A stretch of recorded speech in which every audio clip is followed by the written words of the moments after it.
Glória a Deus. Vamos orar, irmãos. Papai, queremos te louvar e te agradecer, Senhor, pela oportunidade que tu nos dá nessa noite, Senhor. Oportunidade de estarmos contigo, de estarmos com a tua palavra, Senhor. Nós temos um grande privilégio, Senhor, da tua parte, Senhor, que é poder ter um momento de leitura da tua palavra, de meditação nas tuas escrituras, de aprendizado através do teu Espírito, Senhor. Pai, eu glorifico a ti, Senhor, pela tua vida em nós, Senhor, pelo teu mover em nós, Senhor, pela tua vontade ser estabelecida em nós, Senhor. Por teu Espírito nos convencer de que nós temos que ceder, Senhor, para ti, Senhor. Temos que permitir com que tu edifiques sobre nós a tua vontade e o teu chamado, Deus. Pai, eu também te louvo pelos meus irmãos que estão comigo, que estão aqui junto nessa transmissão, que abrem um espaço dentro da sua noite, dentro da sua organização, dentro de toda a sua agenda para estarem aqui conosco, Senhor. Eu louvo a eles, louvo a Ti pela vida deles, Senhor, e peço que Tu possa cuidar deles, Senhor, possa direcioná-los, Senhor, possa conduzi-los, que o Teu Espírito possa ir também de encontro a eles e ensiná-los sobre a Tua boa palavra, Senhor. Em nome de Jesus que oramos. Amém. Então, pessoal, para a gente dar seguimento, então, nessa 7ª aula, eu novamente quero aqui glorificar o nome do Senhor e me alegrar com vocês por a gente ter podido chegar até aqui, né? Hoje é a nossa...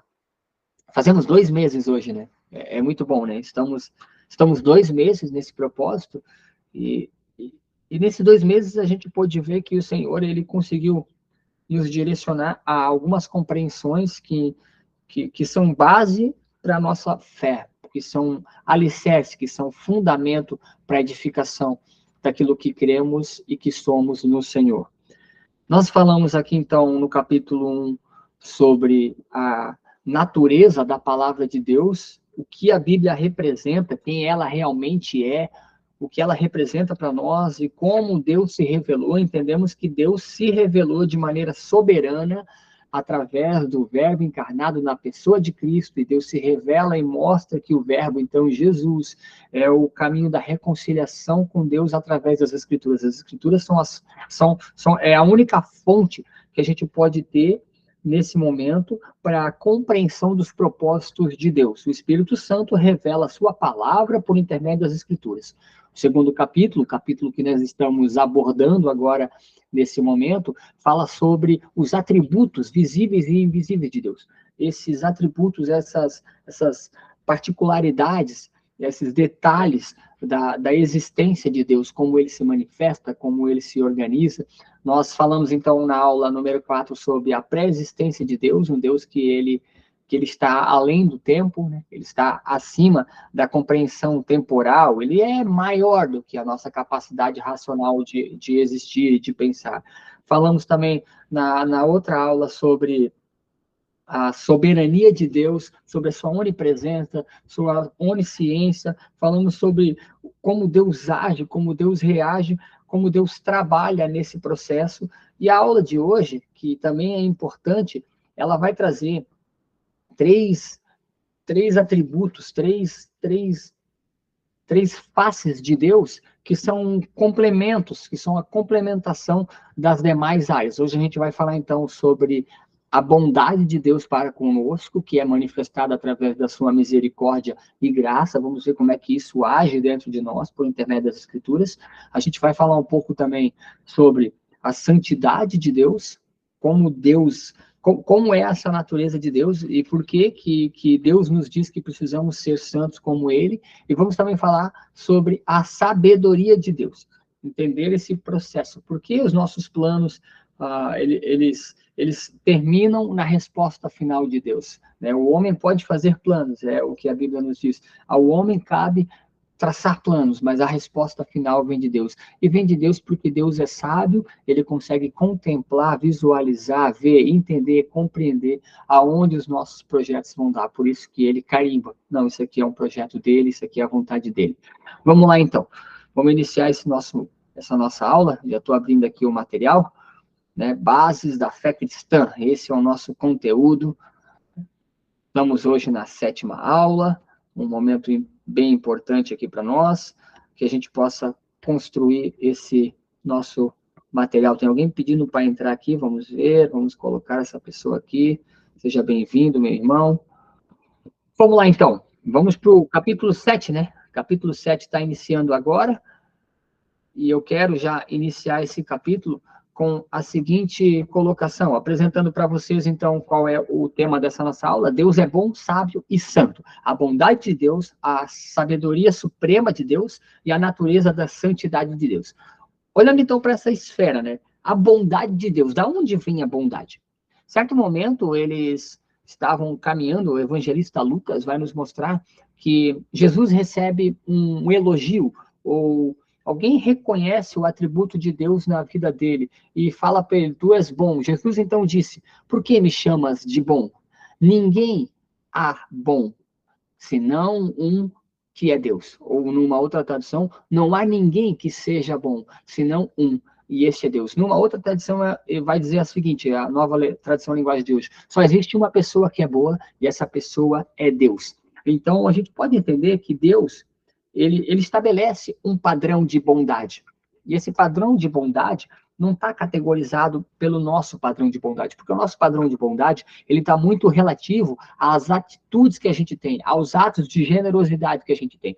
E a nossa essência, se você olhar para a nossa essência natural, olhando para a Escritura, a Bíblia vai dizer que não há nada de bom no ser humano, muito pelo contrário.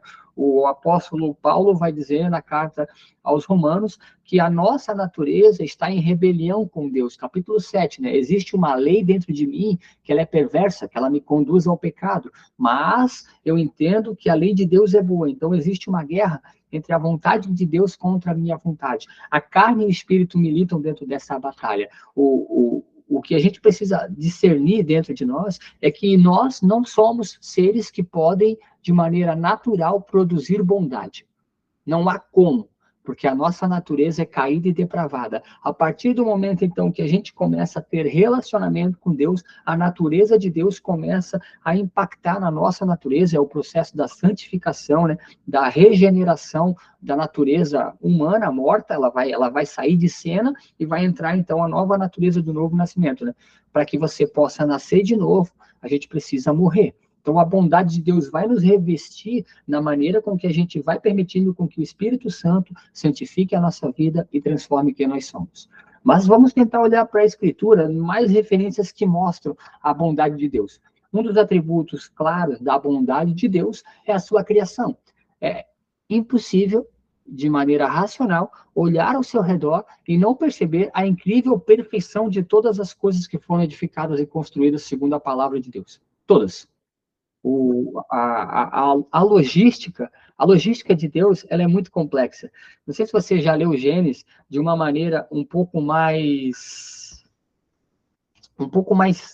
profunda. Quando você vai perceber, Deus ele vai criar primeiro o cosmos, né? Deus cria o cosmos, e esse cosmos, então, ele não pode viver sem algo, ele precisa estar amparado. Deus, então, estabelece leis da física, Deus vai criar agora a matéria orgânica, Deus vai criar a terra, e aí ele cria minerais porque as plantas que ele vai criar depois vão precisar dos nutrientes que estão nos minerais para que elas possam se alimentar, e aí ele vai criar depois os animais então vão se alimentar das plantas que se alimentam dos nutrientes que estão nos minerais, que já estão no solo.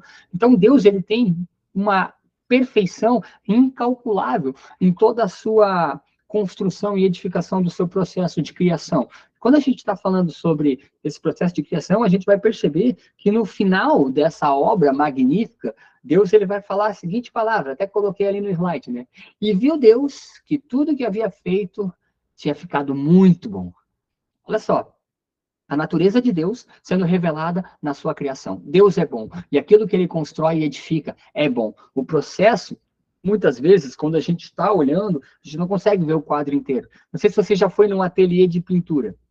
Se você já foi e viu um quadro pela metade, você muitas vezes não consegue analisar a obra perfeita em relação àquilo que está sendo pintado, e a gente pode até fazer uma análise um pouco superficial sobre o quadro. Poxa, eu não estou achando que esse quadro aí está muito bem pintado. Por quê? Porque a gente não é o autor do quadro, a gente está olhando da nossa perspectiva. Então, quando a gente olha da nossa perspectiva, muitas vezes a gente não consegue entender o que significa a bondade de Deus, mas a bondade de Deus se manifesta dessa forma. É um padrão supremo de Deus. onde Deus estabelece normas para que ele próprio possa conduzir. Vamos tentar entender isso de maneira mais prática na nossa vida, né? Vamos lá. Como é que funciona isso na nossa vida? Funciona da seguinte forma. Vamos olhar para a primeira situação. Deus, então, se ele é bom, ele também é a única fonte de bondade. Tiago, capítulo 1, versículo 17. Se você tem a sua Bíblia aí, você pode acompanhar comigo. Se você não tem, eu vou fazer a leitura aqui. O livro de Tiago está depois da carta aos Hebreus, capítulo 1, versículo 17, fala: toda boa dádiva e todo dom perfeito são do alto, descendo do Pai das luzes, em quem não pode existir variação ou sombra de mudança. Olha o que Tiago está apresentando para a gente. Toda boa dádiva, todas as coisas perfeitas provêm de Deus. E a perfeição de Deus se manifesta. Deus, então, gratuitamente nos dá, nos reveste, nos imputa a sua bondade sobre nós. Então, a fonte da bondade é Deus. Caminhamos com Deus, teremos traços de bondade na nossa forma de viver. E nós precisamos imitar o Senhor, né? Ele precisa, ele quer que nós o imitemos, né? Ele vai trazer essa direção para a gente, que a gente possa andar dentro dessa margem de bondade. Ele também concede as boas dádivas aos seus filhos. Acabamos de ver aqui, né, que toda boa dádiva vem de Deus, mas vamos olhar lá, Mateus capítulo 7, no final do Sermão da Montanha, Jesus vai proferir a seguinte palavra. Vamos abrir aqui. Seja bem-vindo a todos, uma boa noite a todos. Tem gente entrando agora, né? A gente iniciou às 9 horas, então a gente está falando sobre a face da bondade de Deus, como ele se manifesta. Vamos lá. Ele concede coisas boas aos seus filhos. Capítulo 7, versículo 11. Ora, olha só que indagação que Jesus estava fazendo aos irmãos que estavam lá no monte aprendendo dele. Se vocês que são maus, a afirmação de Jesus, essa primeira afirmação de Jesus nesse primeiro contexto aqui, ele já coloca para nós realmente qual é a nossa condição natural. Vocês que são maus, ele não está falando, vocês acham que vocês são maus? Não, ele está afirmando, ora, se vocês que são maus sabem dar coisas boas aos seus filhos, quanto mais o Pai de vocês que está no céu dará coisas boas que lhe pedirem. Se vocês, homens, que são maus, conseguem dar coisas boas aos seus filhos, quem dera o Pai Celestial, o autor e consumador de toda a criação, de todo o processo de redenção, o autor da glória. Ele é o Rei da glória, ele consegue, sim, nos privilegiar e nos abençoar com aquilo que pedimos, mas não com aquilo que pedimos para satisfação da nossa carne, sim com aquilo que pedimos para satisfação do nosso espírito, em comunhão com o Espírito de Deus. Outro ponto da face boa de Deus, né? Quem gosta de ser disciplinado aí? Ninguém gosta, né? Mas Deus entende e faz com que nós sejamos disciplinados, e ele age como um ato de bondade dentro dessa situação. Hebreus capítulo 12, versículo 10. Vamos lá. Hebreus capítulo 12. Isso é bom, né? A gente está aprendendo, pelo menos uma coisa a gente vai aprender, né? Onde é que os livros estão, né? Hebreus, depois de Timóteo, aí vai ter a carta a Tito, e aí vem o livro de Hebreus. Capítulo 12, versículo 10, fala o seguinte: pois os nossos pais nos corrigiam por pouco tempo, segundo o que melhor lhes parecia. Deus, porém, nos disciplina para aproveitamento, a fim de que sejamos participantes de sua santidade. Toda disciplina, com efeito, olha só esse momento. No momento presente, não parece ser motivo de alegria, mas de tristeza. Ao depois, entretanto, produz fruto pacífico aos que têm sido por ela exercitados. Frutos de justiça. Deus nos corrige porque ele nos ama. E isso é um ato de bondade. Tem um dos nossos professores, aqui, Augusto Nicodemos, ele tem um estudo sobre a carta de Romanos, e ele traz a seguinte direção. A pior coisa que Deus pode dar ao ser humano é entregar ao ser humano as suas próprias paixões e vontades. Porque não tem nada pior do que um homem ser entregue a si próprio. A sua depravação moral, ela vai fazer com que ele se torne ruína sobre ruína. Senhor, então, ele nos corrige, ele nos ama, nos repreende, nos corrige, para que possa ser manifestado a sua vontade em nós. Então, partindo desse ponto, o que nós podemos entender, então? Que Deus se manifesta através das Escrituras, através da sua vontade, segundo o seu bem-querer, para que a gente possa entender o seu amor através de 2 pontos bem específicos e bem impactantes dentro do ministério da reconciliação e do sacrifício de Cristo. Ele faz isso através da sua manifestação misericordiosa de amor. Vamos entender o amor dentro de uma premissa mais coerente e mais simplificada, mais simplificada. Imagina que você merece ser disciplinado. Imagina que você fez algo, você tem um filho, aí você pegou e falou para o seu filho, deu uma orientação para o seu filho. Filho, o pai não quer que você saia de casa hoje, porque 4 horas da tarde vai vir um entregador de móveis e vai precisar alguém estar em casa para receber. Seu filho fala sem prestar atenção na orientação. Não, pai, beleza, pode deixar aqui, eu vou ficar em casa, não vou sair. Mas lá por umas 3:30 da tarde, um coleguinha vem chamar ele e fala assim, ô mano, vamos jogar uma bola ali? E ele fica todo empolgado, porque ele gosta de futebol, ele pega, bota o tênis e sai. Daqui a pouco, chega às 5 horas, uma ligação lá no trabalho do pai, é um entregador de móveis e fala, senhor João, nós estivemos aí na sua casa hoje à tarde, mas não tinha ninguém para recepcionar. O pai, então, não entende o porquê que isso aconteceu, porque era para o filho estar em casa. Quando chega em casa, em vez de ele chegar em casa gritando com o seu filho, dizendo, você é um irresponsável, eu falei para você que você deveria ter ficado em casa, porque teria uma responsabilidade que você precisava cumprir com ela. Deus, então, faz o seguinte, ele traz paciência, longanimidade, mansidão, paz e amor, e repreende com amor. Então, Deus não faz o que um pai normal, humano, faria. O pai normal, humano, faria o quê? Eu já te falei, cara, que tu tinha que ficar em casa, por que tu me desobedece? Não, ele não faz isso. Deus não nos dá o que nós merecemos. Esse conceito é muito complexo, né? A misericórdia de Deus consiste na bondade de Deus para com a gente, porque a gente está num estado de miséria. Imagina o que nós temos a oferecer ou a oportunizar a Deus. Nada.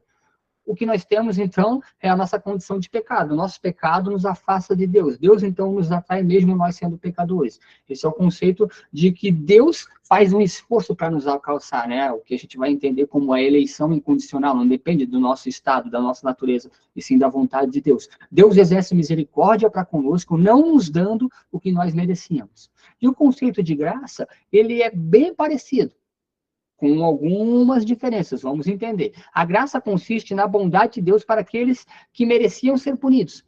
Olha para o caso do filho, o que ele merecia? Ele merecia ficar de castigo. Ele não merecia ficar de castigo? Ele não merecia ser repreendido? Quem sabe, em algumas situações, o pai pegaria um chinelo e o corrigia. Deus não faz isso. Deus faz o quê? Deus o ama. Deus o perdoa pela situação. Então, o pai chega em casa e faz a seguinte fala, filho, eu avisei você que você não deveria ter saído, mas você saiu. Então, a gente hoje não vai ter o nosso móvel montado. Amanhã, quem sabe, o entregador volte. Então, eu peço que amanhã você não saia. Espere o entregador de móveis. Esse é um exemplo que eu utilizei aqui para você entender. A misericórdia consiste nisso. Deus não nos dá o que nós merecemos, porque o que nós merecemos é a condenação. O salário do pecado é a morte. Somos, então, inimigos de Deus, somos condenados à eternidade para pagar um preço por aquilo que fizemos. Deus não nos dá isso, porque ele é misericordioso. Ele nos dá o quê? Ele nos dá o seu amor e a sua graça. Ele sacrifica o seu filho no nosso lugar, para que a gente tenha a nossa punição, que era nossa, anulada. Mas essa punição não deixa de acontecer, ela existe, mas ela recai sobre a pessoa de Cristo. Essa é a face da bondade de Deus no ministério da reconciliação. Deus não nos dá o que nós merecemos e nos dá aquilo que ele acha sendo bom para nós, que é a salvação por intermédio de Cristo. Vamos então para o nosso próximo ponto. Entendemos aqui como funciona a bondade de Deus, vamos entender por que a bondade funciona dessa forma. Porque o Senhor, ele é sábio, né? Nós não somos sábios, né? Nós podemos agir de maneira sábia em alguns pontos, mas se você ser coerente com a sua vida, você vai perceber que você tomou algumas decisões extremamente precipitadas, ignorantes, afobadas, antecipadas.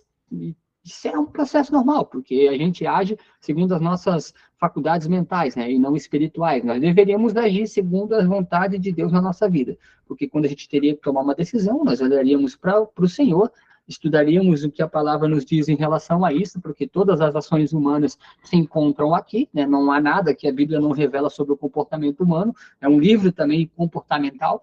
A gente olharia o que Deus nos ensina a fazer e daríamos uma resposta sensata para isso, mas a gente não faz assim. A gente toma as respostas pautadas nas nossas experiências. Vamos entender esse conceito de sabedoria. Deus, coloquei essa frase aqui bem chamariz, né? Deus sempre escolhe os melhores objetivos possíveis e os melhores meios possíveis para alcançar esses objetivos.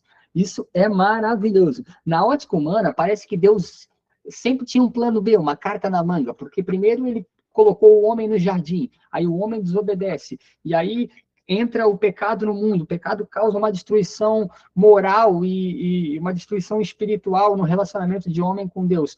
E aí cresce-se a multiplicidade de pecados, Deus então decide destruir tudo, mas ele encontra Adão. Opa, plano B, tem Adão ali, vamos edificar sobre Adão. Mas tudo isso, na verdade, é só para apontar para o real conserto na pessoa de Cristo. Tudo isso vai caminhar dentro de uma premissa, aonde uma promessa que foi feita para lá no Éden, para Satanás, que da cabeça, do ventre da mulher, entraria então um que esmagaria a cabeça da serpente, para que esse pudesse nascer. Tem toda uma história humana acontecendo até que então, lá da tribo de Judá, da raiz de Jessé, do trono de Davi, nasce da casa de José o menino Jesus, e ele se torna rei sobre todos, sobre tudo e sobre toda a eternidade. Deus sempre escolhe o melhor caminho. A gente acha que às vezes Deus perde o controle da nossa vida, mas não é. Somos nós que temos uma facilidade para ser descontrolados. E aí justificamos as nossas dificuldades como se Deus não cuidasse da gente ou não estivesse olhando para nós. Mas Deus, pela palavra, nós entendemos que todas as coisas cooperam. Elas ajudam dentro do processo para que a gente se aproxime de volta e que a gente possa se quebrantar novamente no Senhor. Coloquei 3 referências aqui, vamos lá, Romanos 16, 27, vamos entender essa sabedoria na premissa do apóstolo Paulo. O apóstolo Paulo vai falar sobre isso na carta aos Romanos, no final da carta, o último capítulo. Depois de 1 Coríntios ali, antes de 1 Coríntios, capítulo 16, versículo 27 fala o seguinte, o último, inclusive, versículo. Ao Deus único e sábio, seja dada a glória por meio de Jesus Cristo pelos séculos e séculos. Amém. Olha as referências de Paulo. Ao Deus único, ele não está falando que existem vários deuses, só existe um. E esse Deus único, ele é sábio. Esse Deus único é sábio. A sua sabedoria está nele, está na sua palavra, está na sua forma de conduzir todas as coisas. Vamos olhar então para o Antigo Testamento, uma referência também de Jó. A gente poderia encontrar várias referências de Jó, quando há um diálogo de Jó com Deus. Jó começa a questionar Deus, depois Deus ele vai dar a tréplica, né, a réplica sobre os questionamentos que Jó havia levantado. E uma boa parte deles é mostrando para Jó a sua insignificância em relação à magnitude majestosa de Deus. Jó capítulo 9, 4, fala o seguinte: Deus é sábio de coração e grande em poder. Quem pode lutar contra ele e ter paz? Ou quem pode duelar contra ele e encontrar paz? Deus é sábio de coração. A forma com que Jó comunica essa palavra, ela é bem impactante, né? Porque a gente entende que quando ele está falando do coração aqui, ele não está falando do músculo átrio, ventrículo, bombando sangue. Ele está falando do cerne da existência do ser humano, aonde estão as emoções e sentimentos, aonde o ser humano digere todas as coisas. Ele está falando disso, que esse coração não é esse órgão, e sim essa condição de humanidade. Então, ele é sábio na sua condição de controlar e conduzir todas as coisas. Essa é a face de Deus dentro dessa perspectiva. Mas Jó, então, daqui a pouco, vai trazer uma outra situação. Capítulo 12, versículo 13, fala o seguinte: com Deus está a sabedoria. Vamos pegar o 12 para você entender o contexto. Capítulo 12, versículo 12. Está a sabedoria com os idosos? A pergunta que ele fala: está a sabedoria com os idosos, com aqueles que viveram mais, que têm mais entendimento? E ele mesmo vai dar a resposta: não. É com Deus que habita a sabedoria e a sua força. Ele tem o conselho e o entendimento. Deus, ele consegue dimensionar todas as situações. Ele não só entende, mas ele compreende o porquê. Às vezes eu e você entendemos por que nos desanimamos. Entendemos por que nos frustramos. Às vezes as pessoas que estão junto com a gente, o nosso cônjuge, os nossos filhos, os nossos pais, eles não compreendem. Por quê? Porque eles não são o personagem, o indivíduo impactado pela nossa situação, pela situação que a gente está vivendo. Mas Deus, ele não só entende, como ele compreende, discerne, e ele tem toda uma compreensão e também um conselho dentro dessa realidade, porque a sua sabedoria é maior. Vamos olhar para isso de maneira mais prática, dentro da nossa forma de viver, como isso funciona. Deus deseja manifestar a sua sabedoria nossa. A sabedoria de Deus não é algo que está, assim, como eu posso dizer, como um tesouro escondido que ninguém pode achar. Não, Deus quer compartilhar a sua sabedoria para conosco. Ele nos fala isso, ele nos fala que ele nos concede, ele nos dá testemunho da sabedoria dele para que a gente também possa ser sábio e dar testemunho de quem ele é. Vamos olhar para isso dentro dessa situação em relação, primeiro, à sua criação. Salmo 104, versículo 24, um pouquinho depois de Jó, 104, versículo 24 fala o seguinte: que variedade, Senhor, tem nas tuas obras, todas com sabedoria as fizeste, a terra está cheia das tuas riquezas. E é maravilhoso, né, meus irmãos? Se você for numa tarde, dar uma volta aí só na sua rua, olhar para a natureza, para a variedade de plantas, de cheiros, de aromas agradáveis que tem, os pássaros, toda a biologia funcionando de maneira coordenada. Se você gosta de biologia, se você gosta de livros de história, ou de livros de geografia, você vai... A gente estava hoje no trabalho analisando a cadeia de montanhas, né, da costa brasileira aqui no Atlântico, né, a Serra do Mar.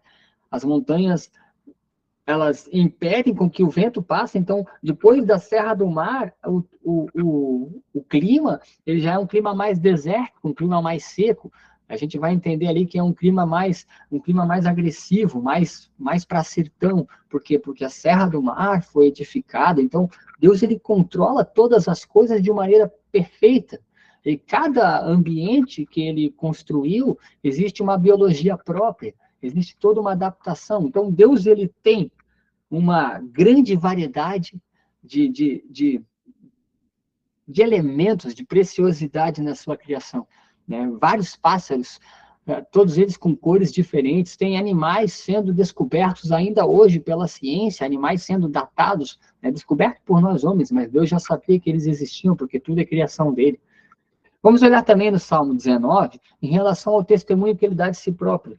Salmo 19, sobre a sua sabedoria. Salmo 19, versículo 7. Eis que clamo violência, mas não sou ouvido. Opa, desculpa, eu acho que eu estou no livro errado. Estou, sim, estou no livro de Jó. Muito obrigado por me corrigir. Salmo 19, versículo 7. Vamos abrir aqui, tem mais um irmão querido entrando. Salmo 19, versículo 7 fala o seguinte: a lei do Senhor é perfeita e restaura a alma. O testemunho do Senhor é fiel e dá sabedoria aos simples, às pessoas humildes. Aqui mostra como Deus, ele estabelece dentro da sua vontade, ele compartilha da sua natureza para conosco. Assim como a gente já entendeu dentro dos outros atributos que a gente tem visto até aqui, se você não acompanhou e quer olhar as outras aulas, você vai entrar depois aí na nossa página no YouTube, você vai ver todos os atributos que a gente vem estudando até aqui. Essa é a quarta aula que a gente vem falando sobre os atributos de Deus. Então você vai perceber que todos eles estão interligados, eles não agem de maneira isolada. Deus compartilhou a sua natureza conosco, ele compartilhou também a sua sabedoria para que a gente possa entender que é testemunho dele na nossa vida, edificar-nos em justiça e em amor e em retidão é desejo dele para nós. Vamos olhar também como ele concede, né? Porque o apóstolo Tiago vai nos dizer, se você quer ser sábio, peça ao Senhor, né? Peça ao Senhor que ele lhe dará a sabedoria. Olha que tem a compreensão que a gente não está usando aqui nenhum provérbio, né? Porque se a gente fosse pegar os provérbios de Salomão, a gente ficaria, eu acho, algumas semanas estudando versículo por versículo em relação à profundidade de conhecimento que Deus quer desenvolver através daquela palavra.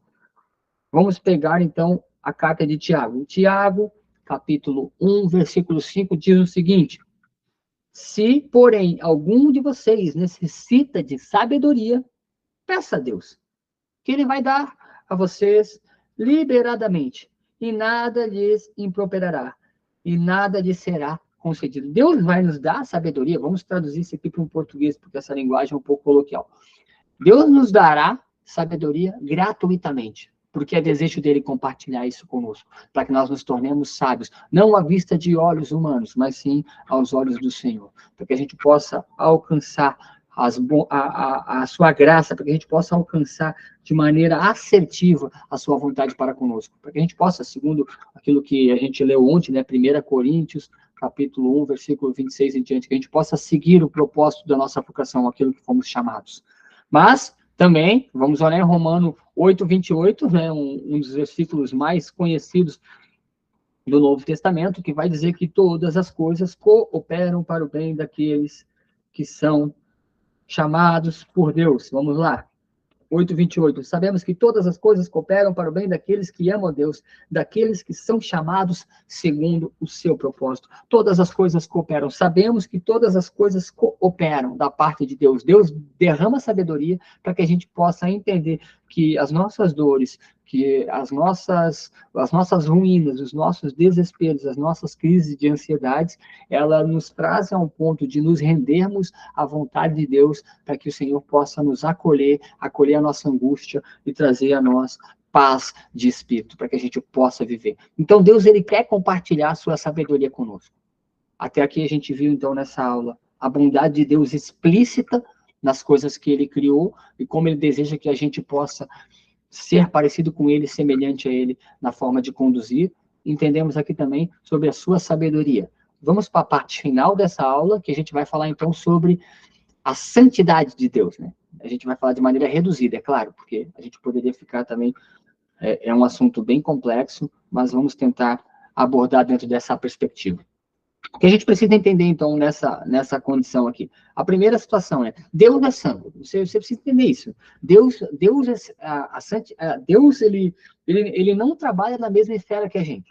Por isso que Jesus era santo, porque ele é da natureza de Deus. Mas ele se fez homem, se destituiu da sua natureza divina para viver uma natureza humana santificada. Ele era 100% Deus, 100% homem. Mas nós precisamos entender isso. Quando ele veio para a Terra, andar no meio de homens, ele não usou atributos da sua divindade para manifestar sua vontade. Muito pelo contrário. A vontade dele, ele mesmo diz, que era agradar a vontade do Pai. Ele precisava, então, se destituir da sua divindade para viver como homem, para pagar o preço do pecado. Deus é santo. A sua natureza é separada do pecado. Santidade significa isso, significa separação. Você ser separado para Deus. E essa separação, ela acontece dentro da perspectiva de Deus. Não é um esforço que eu faço. Eu não consigo ser santo pautado nas minhas próprias forças. Não, eu decidi que eu vou ser santo. A partir de hoje eu não vou fazer tal coisa, eu não vou fazer isso, não vou fazer aquilo. Eu não tenho dentro de mim propriedades que possam fazer com que eu seja santificado. Essa santificação acontece no processo do convencimento do Espírito Santo, processo regenerativo, da morte da carne para a vida espiritual, e a gente vai entender isso dentro dessa perspectiva. A espiritualidade de Deus e a moralidade de Deus. As duas coisas, tanto a vida espiritual, o Deus que é um ser espiritual, ele é santo, o céu testifica isso, a gente vai ler no livro de Isaías, que o céu testifica que Deus é santo, e também a sua lei testifica a sua santidade. E ele quer imputar a santidade dele sobre nós. Vamos olhar, então, primeiro para a questão espiritual. A gente vai encontrar uma referência que ela é bem explícita. O profeta Isaías tem uma visão, né? Isaías capítulo 6, possivelmente você já leu. Se você está conosco aqui na aula, a gente já falou sobre isso num outro momento. Isaías capítulo 6, ele tem uma revelação da majestosa presença de Deus assentado em seu trono. A visão de Deus, de Isaías, ela é cheia de detalhes. E um deles fala abertamente sobre os serafins que estavam lá na presença de Deus acima do trono. Vamos olhar aqui, então, para você entender. Capítulo 6, versículo 2 fala: serafins estavam por cima dele. Cada um tinha 6 asas, com 2 cobriam o rosto, com 2 cobriam os pés, com 2 voavam. E clamavam uns para os outros, dizendo: Santo, Santo, Santo é o Senhor dos exércitos. Toda a terra está cheia de sua glória. Santo, Santo, Santo. O céu testifica a santidade de Deus, meu irmão. O céu testifica a santidade de Deus. O céu consegue ver a obra redentora, as regiões celestiais, elas são preenchidas com a majestade gloriosa da santidade de Deus. Mas aqui os serafins afirmam que não só o céu, e sim toda a terra está cheia da sua majestosa glória. Toda a terra está cheia da sua glória.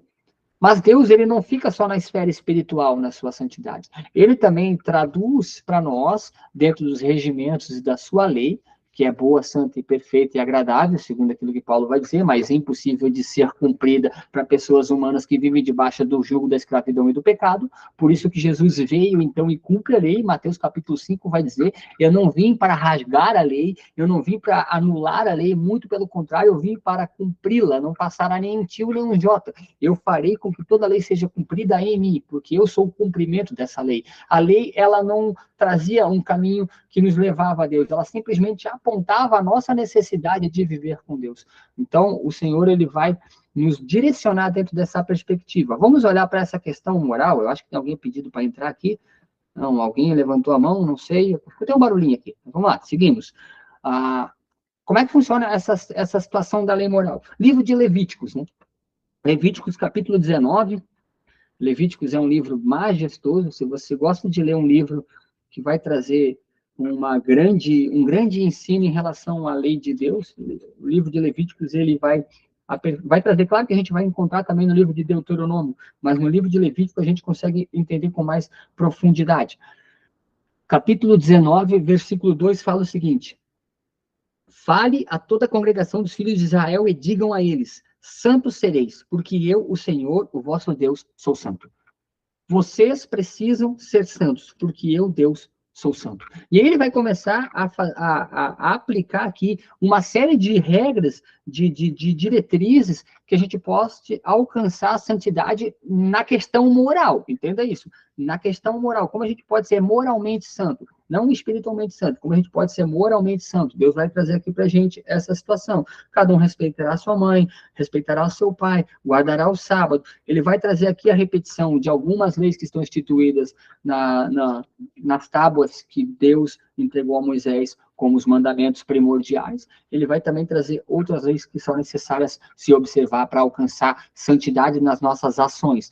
Mas aqui a gente não está falando somente disso, estamos falando também da questão dessa santidade de Deus se manifestar em nós. E para a gente finalizar isso, eu queria que a gente pudesse compreender o que significa esse conceito de santidade. Imagina que você tem uma palavra que ela é duas: santo e idade. Identidade santa. Santidade significa isso: eu ter uma identidade que é santa. Eu ser separado em Deus, para Deus, com os propósitos de Deus me aperfeiçoar para que eu possa cumprir com a vontade dele, para que eu possa servi-lo segundo aquilo que lhe agrada, não segundo aquilo que eu quero, mas segundo aquilo que ele tem como vontade e desejo. Então, a santidade é isso. Deus quer desenvolver em mim uma identidade de santidade. Eu vou ser santo, eu vou ser semelhante a ele. E eu vou te dizer, mano, esse processo é um processo dolorido, é um processo, muitas vezes, angustiante, porque tu vai ter que lutar contra a tua carne. Quem já passou por uma batalha, né? A gente costuma dizer que o vale da sombra da morte, ele é todo dia presente na vida daquele que quer viver para Cristo e não mais para si próprio, porque todos os dias a gente vai caminhar dentro de uma situação onde a gente vai precisar dizer não à nossa vontade. A gente vai precisar dizer não à nossa fraqueza. E nas nossas forças humanas, nós não conseguimos abandonar o nosso pecado e aquilo que nos alegra e nos agrada. Mas na força de Deus, na condução de Deus, em obediência à sua palavra, ele também nos dá o suporte para que a gente consiga. Vamos entender isso, então. Vamos voltar lá para Hebreus, lá no final da Bíblia de novo. A gente leu antes Hebreus capítulo 10.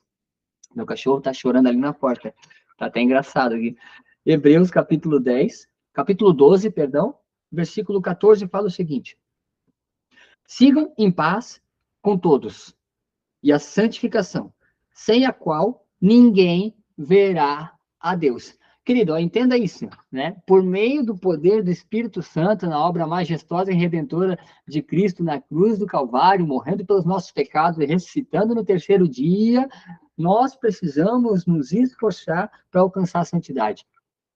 Não existe santidade em download. Eu não vou baixar aqui do computador, aqui, ó, um pendrive de santidade, aí eu vou colocar, e a partir de agora os meus atos vão ser santos. Não, isso é um esforço, é uma batalha entre a minha vontade e a vontade de Deus. E se eu caminho com Deus, se eu vivo para a glória de Deus, se eu me rendi aos propósitos do Senhor, eu preciso entender que eu preciso ceder espaço para que o Espírito Santo ganhe espaço no meu coração e me conduza a cumprir com os propósitos de Deus na minha vida. Não dá para eu querer ter um relacionamento com Deus onde eu só convido Deus para ser visitante. Deus não é um visitante, Deus é o Senhor, e o Senhor faz com que eu me torne servo, e o servo, ele é escravo do chamado. Ele não tem mais autoridade. O conceito de livre-arbítrio, ele acaba quando a gente se entrega a Cristo. Por quê? Porque já não sou mais eu que vivo, mas Cristo vive em mim. Então eu não faço mais a minha vontade, eu não tenho mais domínio sobre aquilo que eu quero. É claro que eu posso fazer coisas básicas, como ir ali para pegar um copo de água, sentar ou levantar. Isso eu tenho autonomia para fazer, isso é liberdade de escolha. Mas isso não muda o fato da salvação estar na pessoa de Cristo. Eu posso ter livre-arbítrio, quem sabe, para negar a Cristo e voluntariamente me conduzir ao inferno. Há também quem possa dizer, não, você não pode, porque o Senhor, ele te elegeu e você não consegue lutar contra isso. A graça do Senhor vai te conduzir a esse caminho. Eu concordo biblicamente com essa direção teológica, que o Senhor nos conduz a isso. E esse mesmo Senhor também nos conduz a ter santidade. Por isso que nós precisamos permitir com que ele venha trabalhar em nós, edificar sobre nós a sua vontade, para que a gente possa entender que sem santidade não teremos como ver a Deus. Isso é um fato, isso é algo claro. Nós precisamos entender isso dentro dessa perspectiva. Vamos olhar aqui também Hebreus capítulo 12, versículo 10, um pouco antes. Pois os nossos pais nos corrigiram por pouco tempo, segundo o que lhes parecia melhor.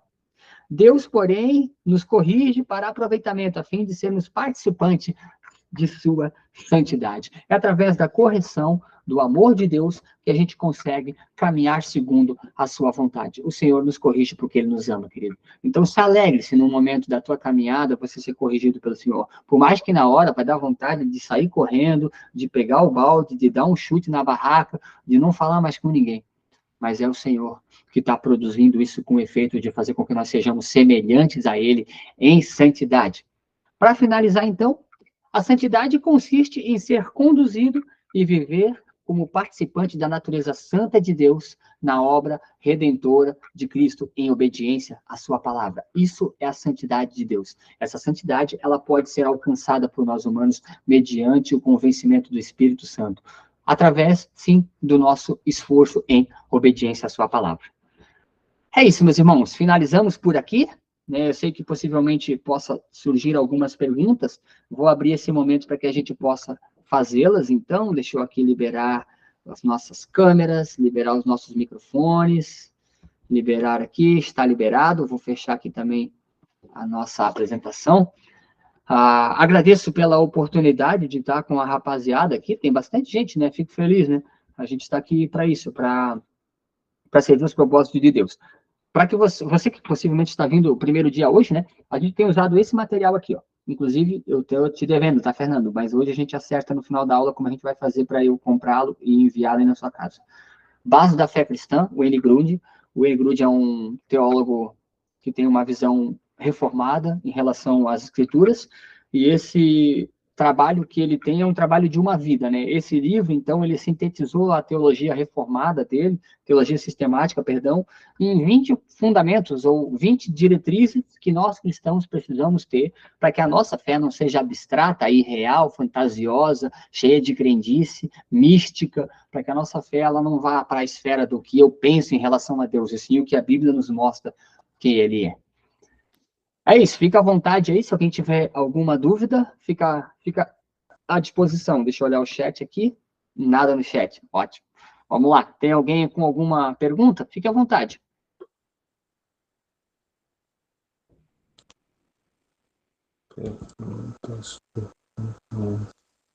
Esse é um momento que a gente não sabe se o que eu falei é muito louco ou não tem sentido nenhum para vocês, né? Ou eu falei um monte de coisa sem direção. Vou tentar dar um refresh, então, aqui, né? Falamos sobre a bondade de Deus, né? A manifestação da bondade de Deus através da graça de Deus, a manifestação da bondade de Deus através da misericórdia do Senhor, falamos aqui um pouco sobre a sabedoria de Deus que nos conduz a viver segundo os propósitos dele para nós. Ele compartilha a sabedoria dele para que a gente possa também ter êxito na nossa vida aqui terrena, mas que essa sabedoria nos conduza a ter mais momentos com ele. E nesse fim, então, entendemos como funciona esse processo de santificação, né, de maneira bem superficial. A gente poderia ficar mais tempo, quem sabe no final a gente possa vir, né, com um contexto um pouco melhor desse conceito de santificação. Mas é isso, meus irmãos. Se não tiver nenhuma dúvida por aqui, eu vou finalizando, então. Opa, tem dúvidas aí? Tem perguntas? Eu. Bora. Manda, meu irmão. A questão que você falou ali de misericórdia e graça. Certo. Deus, misericórdia, Deus nos dá o que não merecemos. Isso. A misericórdia. Isso. E a graça. Cristo é o que nós não merecemos. Nós não merecemos alguém morrer no nosso lugar. Nós não merecemos Deus praticamente matar o seu filho no nosso lugar. Era para nós estarmos lá. Isso é a misericórdia de Deus. E a graça? Deus não nos dá o que merecemos. É isso, porque as duas coisas acontecem na mesma ação. O que é a graça, então? Deus não nos dá a condenação, ele nos dá a eternidade pelo sacrifício do seu filho. Jesus morreu no nosso lugar para que a gente pudesse estar em comunhão com Deus. Jesus é inocente, entenda isso. Jesus é inocente. Entendeu? Sem pecado, sem mancha. Deus, então, sacrifica um justo por um pecador. Eu não recebo a condenação que eu deveria, porque o salário do pecado gera morte. É a morte. Deus me absolve da condenação, condena um justo no meu lugar. E aí ele não me dá o que eu merecia, porque o que eu merecia era o inferno. Eu estaria condenado pelos meus pecados. Deus me absolve pelo sacrifício do seu filho. Então eu tenho graça. E não é uma graça barata, é uma graça caríssima, porque custou tudo para Deus. Deus deu tudo que ele tinha, o seu próprio filho no nosso lugar. Entendeu. Gratidão. Dá para compreender? Gratidão. De maneira... Show. Mas alguém aí à vontade, fica à vontade, meus irmãos, aqui com toda a simplicidade, tá? Eu não sou aqui nem um pouco pedante em relação. Se eu não souber a resposta, e eu não sei de muita coisa, eu sou apenas um irmão como vocês, que tem buscado estudar e aprender para compreender e poder compartilhar. Se eu não tiver a resposta, eu vou atrás. Hoje eu estava estudando sobre algo e me surpreendeu aquele conceito ali. Aí eu tive que pegar o dicionário bíblico e entender o que era, coloquei mais alguns homens referencial para mim, que são professores meus, para me explicar o que aquilo significava. Então, fica bem tranquilo, tá? Não tem perguntas que a gente não possa responder, a gente só pode não ter as respostas, mas esse alguém é Deus. A gente fala com ele e ele nos revela. Não temos, então, vamos fazer o seguinte, vamos orar, vamos agradecer ao Senhor pelo privilégio que ele nos deu e vamos caminhar para a finalização dessa nossa reunião. Eu agradeço primeiramente a Deus por essa oportunidade, como eu falei no início, hoje faz 2 meses que a gente está assiduamente, todas as segundas, presentes aqui, com exceção de 3 semanas atrás, por uma questão de logística, eu estava de férias, eu estava fazendo obras aqui em casa, e não funcionou bem, a situação aqui estava meio complicado, e aí no meio do dia eu tive que acolher uma família que precisava de ajuda em relação à dependência química, e aí também eu entendi que aquele momento era prioridade. Mas hoje a família já está sendo suprida e a gente pode estar aqui. Então, quero também agradecer aos irmãos e convidá-los para continuar, né? Toda segunda-feira a gente vai estar por esse canal, que é o Google Meet, facilita, você pode estar com seu smartphone no seu momento de descanso, você pode estar acompanhando, quem sabe, pelo computador. E, inclusive, quero incentivar vocês a convidarem mais pessoas. Coloca no grupo da patota do futebol, coloca no grupo lá da empresa. Se você sentir que tem pessoas com o seu convívio que querem conhecer de Deus, querem aprender mais, querem sair da superfície e dar uma mergulhada um pouco mais no fundo, convida essas pessoas. Se você tem pessoas que você conhece que têm dificuldade com algumas doutrinas bíblicas, também convide elas. Quando a gente terminar esse conceito sobre os atributos visíveis e invisíveis de Deus, né, a quem Deus se assemelha, A gente vai falar sobre matemática que é extremamente importante e que é muito mal interpretada, que é sobre a Trindade, como funciona a pessoa do Pai, do Filho e do Espírito Santo, como eles se relacionam entre si, como a Bíblia nos revela onde cada pessoa está nesse convívio de comunhão dessa Trindade. Né? Os três são um e o um é os três. Uma coisa muito complexa. Para a nossa racionalidade, isso é impossível. Cientificamente, isso é impossível. Um corpo, dois objetos não podem ocupar o mesmo espaço. É o que a ciência da física nos diz, né?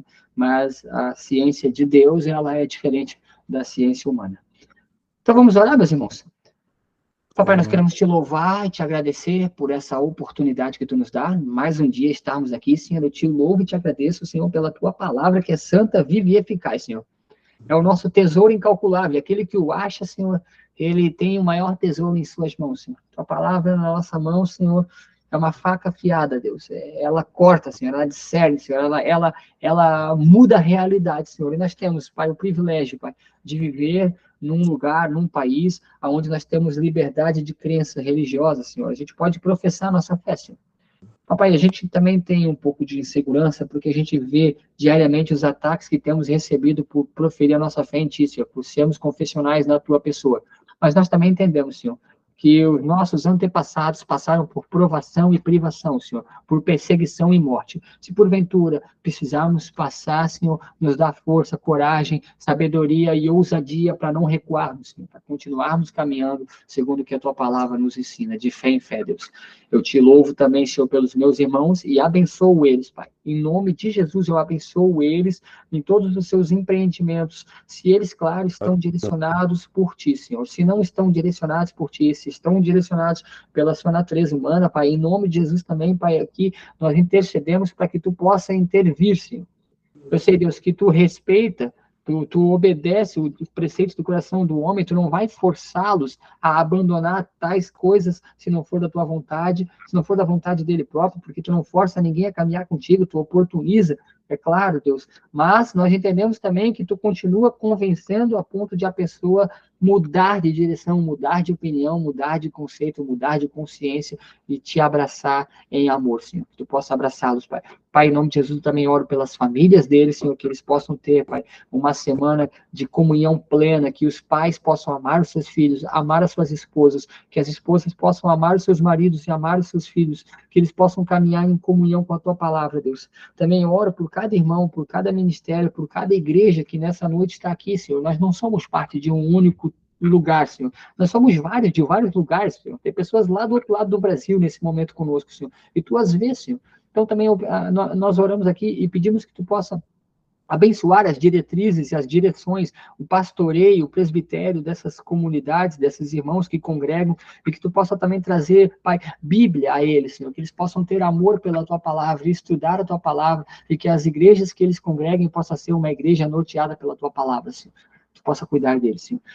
Obrigado também pelas tecnologias, Senhor, que tu tem nos dado, porque se nós não tivéssemos as tecnologias, internet, computador, câmera, a gente não estaria conseguindo fazer isso, Senhor. A gente é grato também por isso. Obrigado por ter dado inteligência ao homem para construir esses equipamentos. Por fim, Senhor, entregamos a Ti aquilo que pedimos no início, Senhor. Obrigado pela oportunidade de falar do Teu amor, de falar por intermédio do Teu Espírito, Senhor. Que o Teu Espírito possa nos convencer, Senhor, dessa palavra e confirmar ela no nosso coração e nos dar crescimento, estatura, conhecimento e graça. É em nome de Jesus que Te agradecemos. Amém. É isso, meus irmãos. Vamos finalizar por aí. Vai dar 9 horas, 10 horas quase. Tem mais alguma pergunta aí? Eu vi alguém perguntando aí. Quem é? Edson. Fala, mano. Não. Já foi feito, que eu esqueci de tirar a mãozinha. Show de bola. Deixa eu mandar um salve individual aqui. Claudinei, Deus abençoe. Thalita, Fernando, meu irmãozão, Deus abençoe tua vida. Otávio Selva. Um abraço aqui para Evelyn Rocha. Um abraço também para o meu irmão lá, que tá lá em Cascavel, né, cara? O Eduardo, glória a Deus, mano. Fico feliz em te rever. E também aqui para o meu querido, né? O meu amado aluno, Leandrão, né? Nós daqui a pouco se encontraremos, querido. Deus te abençoe. Dia 29 vai ter um movimento totalmente livre lá no Parque Ramiro. Então, coloca com a tua galera aí, dia 29, final de tarde, início de noite. Vai ser massa. A gente vai estar lá falando de Jesus em comunhão. Gente, Desejo a todos uma ótima semana. Tem alguém falando aqui no fundo. Ah, tá, legal, legal, obrigado. Tem uma pista de skate também, que a família Mensageiros está meio que conduzindo. Acontece, é ali atrás do aeroporto Quero-Quero. Então, todo domingo, a gente está lá na pista, falando de Jesus, se divertindo, andando de skate. Então, se você quiser cooperar, servir, se você, pô, você às vezes está orando, falando, pô, Deus, me abra um campo missionário para que eu possa ser luz. Cara, estamos te esperando lá, mano. Você vai ser importante nesse processo. Nós precisamos de pessoas motivadas para ser pai e mãe de crianças órfãos espiritualmente. Que Deus possa te conduzir até lá, então. Um abração, até a próxima segunda.